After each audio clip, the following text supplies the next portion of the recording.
Hey YouTube, this is DJ from Brotherman Arms on the Brotherman Arms channel.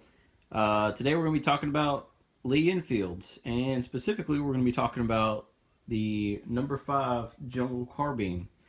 What I've got at the top of the screen, I have a Fazakerley 1947 dated Jungle Carbine. The one below it is also a Fazakerley Jungle Carbine that is dated 1947. And the one below that is a BSA, Birmingham Small Arms Factory 45 dated one. They were produced in two plants, the Fazakerley and the BSA plant. The BSA made far fewer than the Fazakerley plant did. We're basically going to cover in this video just kind of some things to look out for, differences between the number 4 and the number 5. The number 4 that I've got at the very bottom of your screen, number 4 Mark 1, is a 44 that was made at the Maltby plant. It's just kind of a bog standard Lee Enfield. There's nothing too special about it. So basically, let's take a look at them and see what we've got.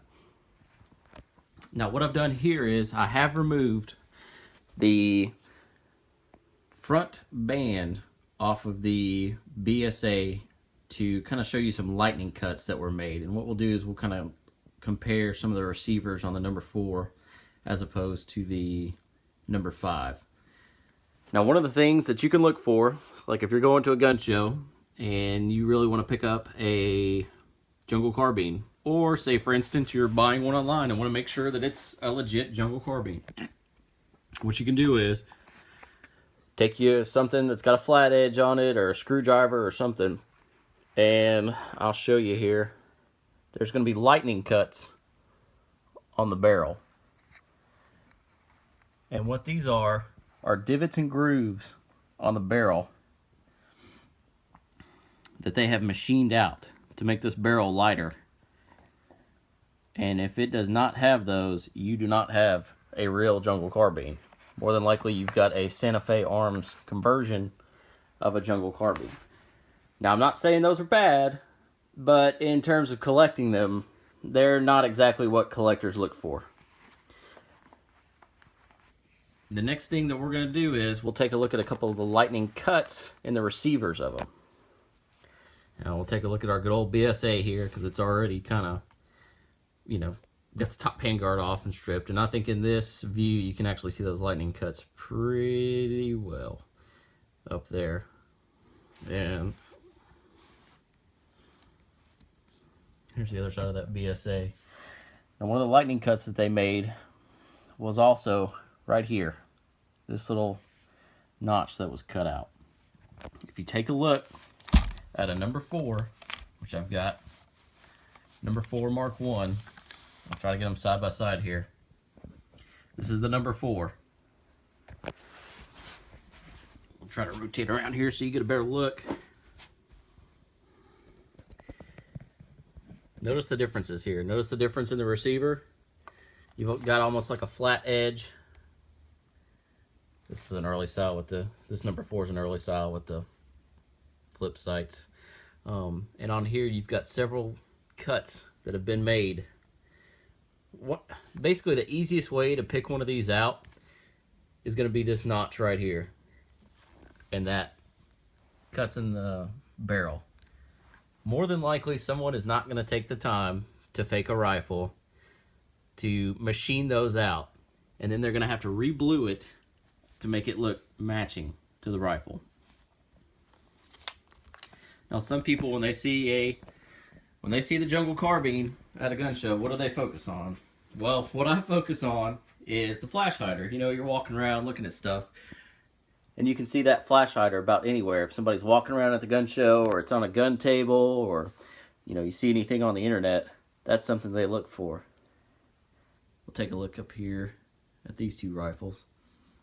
So I've got my sling on backwards on one of these. You can tell this rifle, though, doesn't have a bayonet lug.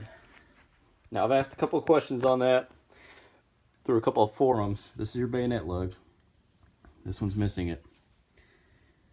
What happened was, on some of the imports of these rifles, when they were imported, they cut off the bayonet lug.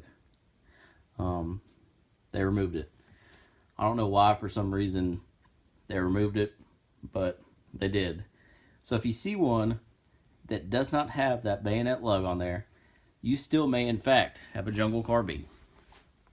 You can tell on this one that it does have the lightning cuts along the receiver at the top. And you can also tell a difference.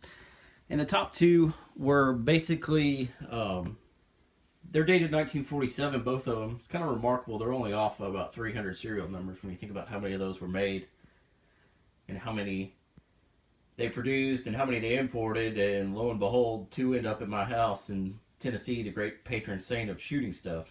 It's kind of, I guess, a fun historical oddity that I wound up having them both at my house. But I'll continue on. Another thing that you can look for when you're looking for a jungle carbine is if you look at the bolts. The bolts on these jungle carbines have been milled out. There's a small hole in them. Now compare that to the number 4 Mark I that has a flat bolt right there. Flat bolt. Those are another lightning cut they made. So guys, I really appreciate you watching. Thanks for tuning into the channel. If you like the video, please, subscribe to the channel. I'm going to try to put some videos up once every 2 weeks at the minimum. Hopefully one a week if I can get some stuff done, and get the channel going. Just like, comment, subscribe, share. Appreciate you watching. Have a good day.